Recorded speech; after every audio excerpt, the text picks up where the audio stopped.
Glorious, apparently. Andreas Johnson, thanks very much. Tom Allen here on Virgin Radio. And guess what? Graeme Norton is here in the studio with me.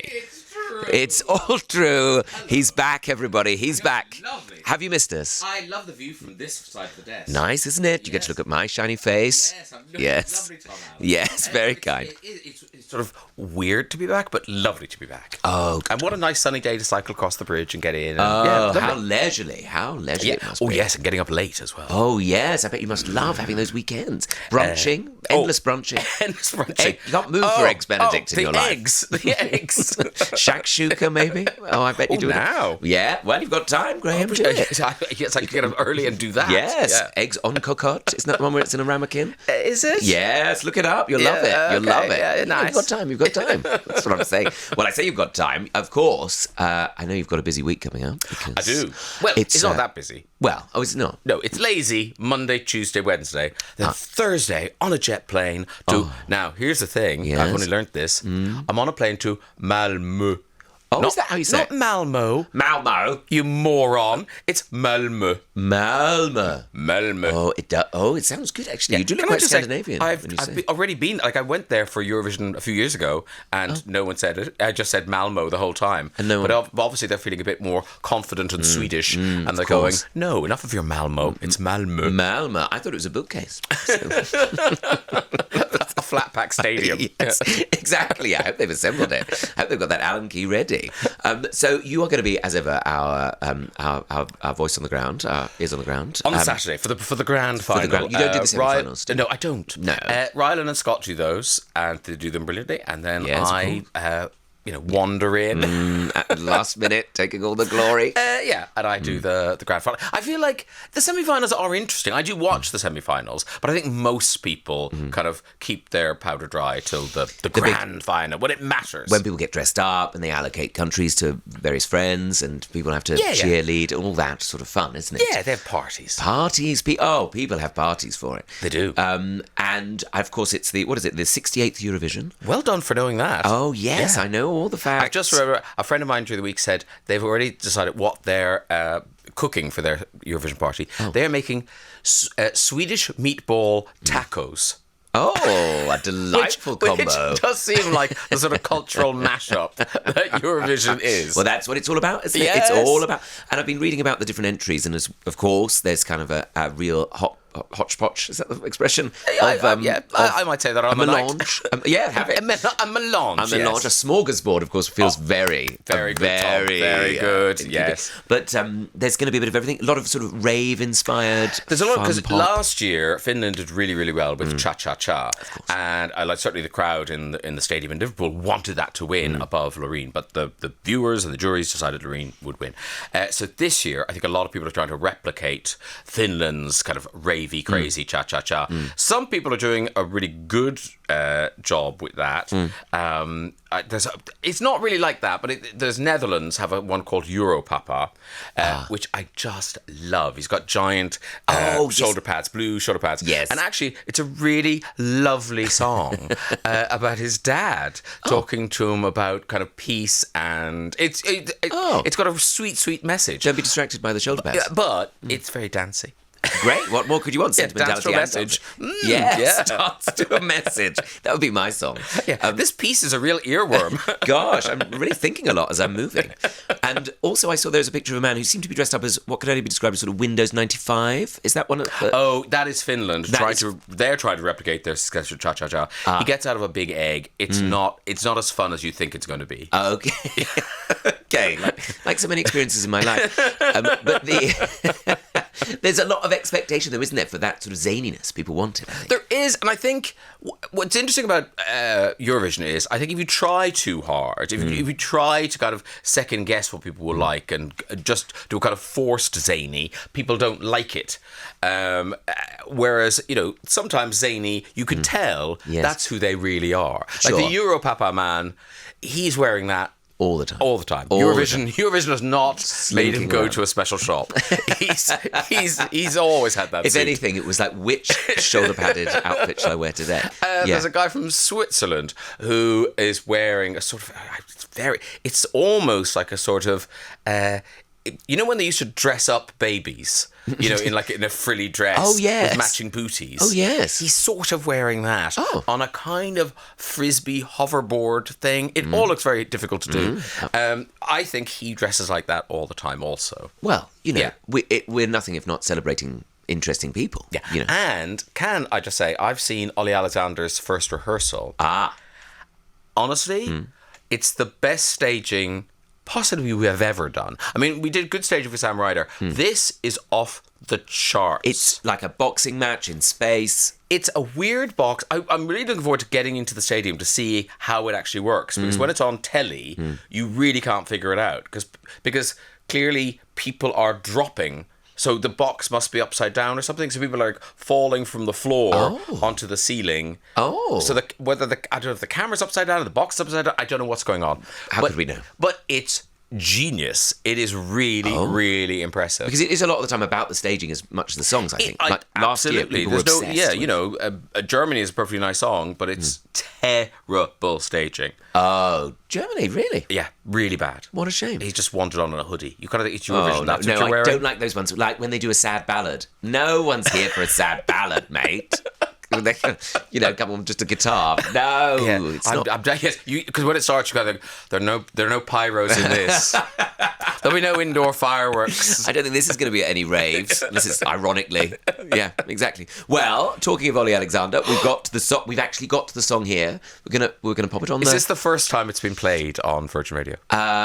Is it the first time it's been played? No, it must have been played before. It's been played once before. It must have been played on once Was it before. when I left? Yes. The day I left, Yeah, we they were played like, now we can play some Eurovision. Now we're going to really lean into it. Yes, this is Dizzy. Appropriate if people are, you know, falling out of the different sides. Yeah, it's clever. Dizzy by Olly Alexander, our UK entry to Eurovision 2024. 12 points. 12 points. Oh, I'm at least. And also, yes? also for people who like these sorts of things, that version is not the version he's singing on the night. What, Graham? No, they've changed it, and it's much better actually. It kind of builds in a way that version doesn't, and it has a big finish and big notes, big belty notes and stuff. Orchestra? No. I think musically it's probably the same. Okay. But vocally, very different. Oh, okay. Yeah. Very dramatic in the room, I'm sure. No. It's hopefully we're now, you know, we're hoping top 10. Right. Okay, that's what I heard. Once people had seen how it was going to look with Olly Alexander performing it and everything, that it shot up the chart. I mean, Croatia are the bookies' favourite at the moment, if you're interested in betting. But, you know, that might go off the boil because, you know, their staging is very simple. It's a catchy song, but I think by the time you get to the grand final, people might have got a bit bored of it. Can you sustain that hype as well? You know, it's a whole week. They've got to sustain it now. Mind you, I wouldn't mind Croatia winning. Apparently the Dalmatian coast's lovely. Oh, yeah. Well, of course, if you've got the gig going to the stadium, then yeah, sure. No, because that's what we that's what I always think about. Like, when Azerbaijan won, I was like, really? Oh. Are there hotels in Azerbaijan? There are. Oh, yes. Oh, loads of them. Yes. Have you done corporate gigs in Azerbaijan? I do a lot. I'm very big, actually, in Azerbaijan, so I won't say anything negative about it. They love me there. But, no, I'm sure it'd be nice to go to Croatia with if they win. They win. Yeah. You imagine it. But if we win, you have to come back here. Oh. I've been to Liverpool. Or maybe the Co-op Arena will be finally ready by that point. Yes. That would be great. Yeah. The grand opening. The Eurovision. What is wrong? Do you know? You're in the know. Oh, What's wrong with it? Oh, I don't know. But apparently they keep saying we're going to cancel this gig, we're going to cancel that gig. But then I saw... how unready can it be? It's got a roof on. Is the electricity... What more do you want? Yeah. Maybe it's a plumbing issue. Oh, it could be plumbing. That's often the last bit, isn't it? Or carpets, or, I don't know, regulations, some sort of regulation. It is weird that whatever the thing is, they can't fix it. Maybe the Five Guys hasn't opened. The Pizza Express oven isn't ready. Something important things like that. Yeah, there'll be some problem like that. Some problem. Harry Styles apparently is involved in it. Did you know that? What, he bought it? Well, he's invested in it apparently. Oh dear. But I don't know if he's down there in his dungarees. Yeah, and also, you know what? He'll be all right. Yeah, you know. I think the thing with Harry Styles is whatever he does, he seems to be all right. Yeah, I think if it never opens, he'll be fine. He'll be fine. He can use it to store the rest of his money. Like Scrooge McDuck. Swimming in it. Exactly. Oh, I've got a text here. A very jolly good morning, Tom. How exciting to be in the company of yourself and none other than the one and only Graeme Norton. Hurrah! I'll be off to his native county Cork very soon to take my Canadian friends on a road trip. Oh, wow. How nice. Is there a blue plaque in place yet in Bantry? That's from Val in Cheadle. Well, now, there is not a blue pack in Bantry, but Val and Cheadle, when you're going through Bandon, County Cork, perhaps as you come over the bridge, look to your right, and you will see the Graeme Norton River Walkway. Now your Canadian friends are going to love that, Val. Love it. What does it involve? Stepping over broken prams. Yes, shopping trolleys. Yeah. Going, oh, look, there's a real drug problem here. No, it's lovely. It's lovely. You walk along the river band, and they've done lots of work so it doesn't flood anymore. That's good. That's good, which is very you as well. I would say flood defences. I'm so concerned. Yes, so I've always thought that. That's good. Do you know, while I'm on the radio... Oh, while you're here? While I'm here, I don't know how you get tickets for this, but Google it. I'm going on tour this autumn. Oh, that's why you've come in. No, I see. As I was talking to you, I was sort of thinking, what do guests normally say? They normally say they're going on tour. How the tables have turned, Graeme, quite literally. You're going on tour. It's an evening with Graeme Norton. It's ostensibly a book tour. Yes. But what I find is if you've got a new book, it's very hard to talk about a new book because people haven't read it and you don't want to say too much because hopefully they're going to read it. Yeah. So this kicks off with a bit of book and then it's really just a chat about my life. I'll show clips from the chat show. I've kind of, funny stories, hopefully funny stories. I'm sure they're funny backstage gossip, that sort of thing. And a bit of a Q&A. Nice night out. So great. And all over the country. All over the country. I was going to say, whereabouts is it going? All over. All over. And people can get tickets from your website? Ticket places. Ticket places? Ticket shops. I always say go to the venue. Go to the venue website to get the tickets. That's the most Just reliable. Google me and tour. Yes. Okay, do that. Yeah, do that. Yeah. That should work, shouldn't it? We'll get the detail and give it out properly. Really? Oh, yeah, Graeme. Wow. We're very efficient like that. You'll Google Graeme Norton tour. I will simply type into my phone. But I'm not Googling radiators, which is a big thing I've been thinking about. Damn it, I want to talk about that, but anyway. Graeme, don't worry. We've got time. We can make time. What time is your flight to Malmo? Malmo. What sort of radiators have you got? Have you got underfloor? I've got some underfloor. I hate underfloor. Well, I can't work the panel on my underfloor, if that's not a very personal thing. We've been sold a pup.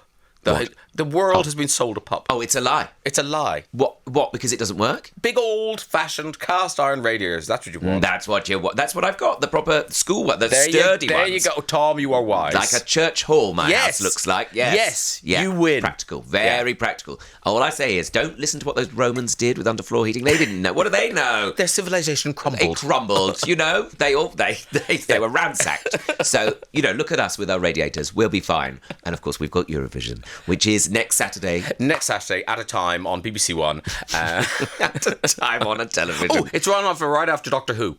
Oh, let's hope you get some of that. It's the brand new Doctor Who. Oh, is that the first one? Yeah, I think it's the brand new Doctor Who, followed by Eurovision. What a night of entertainment, ladies and gentlemen. Cancel your plans and stay in with Doctor Who and his best friend, Graeme Norton.